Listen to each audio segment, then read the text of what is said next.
Hello guys, welcome to drone academy. நம்ம இன்னைக்கு April 9க்கான நடப்பு நிகழ்வுகள் தான் பார்க்க போகிறோம். ஸோ இன்டெப்த்தாக பார்த்தலாம் பாருங்கள். ஃபர்ஸ்ட் நியூஸ், தமிழக ஆளுநரின் செயல் சட்டத்துக்கு எதிரானது அப்படின்னு சொல்லிட்டு உச்சநீதிமன்றம் தீர்ப்பு கொடுத்துருக்காங்க. ஸோ என்ன பிரச்சனை அப்படின்றத ஜஸ்ட் அப்படியே பாயிண்ட் அவுட் பண்ணுறேன், கேதர் பண்ணிட்டே வாங்க. பாலிட்டியில் ரொம்ப ரொம்ப இம்பார்ட்டன்ட்.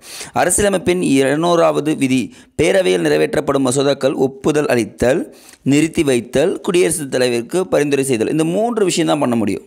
ஸோ அதை தாண்டி வேறு எந்த விஷயமும் பண்ண முடியும். ஒரு வேளை மசோதாவை அவர் நிறுத்தி வைப்பதாக அறிவித்தால் அது காலாவதி ஆகிவிடும்.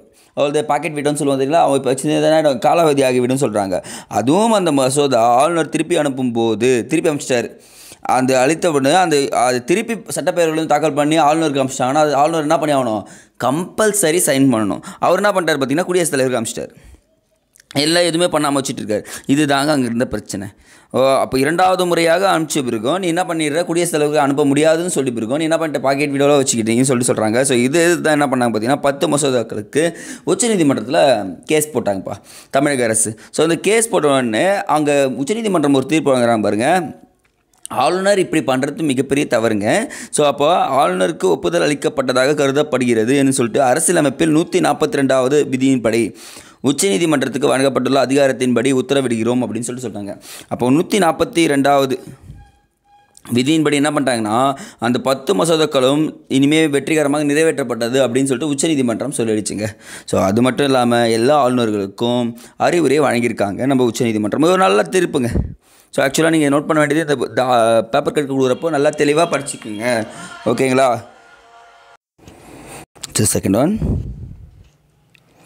செகண்ட் ஒன் திருவள்ளுவர் பக்கத்தில் அம்பேத்கர் சில வார்த்தைகள் கூறியிருப்பார். சில புக்ஸும் புதுசாக படிக்கிற மாதிரி இருக்கும் நமக்கு. ஸோ நோட் பண்ணிங்க.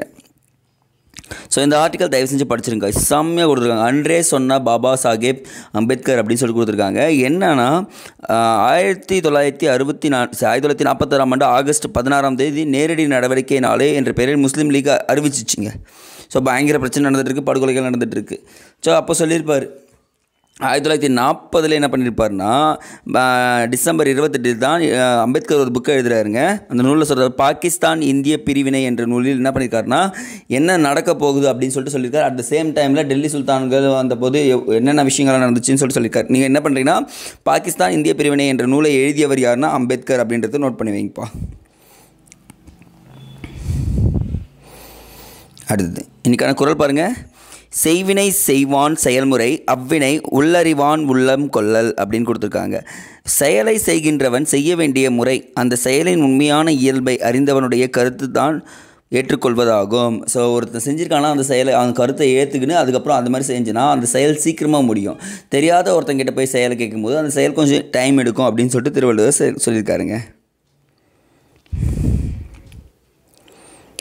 அடுத்தது இங்கே கொடுத்துருக்காங்க பாருங்க.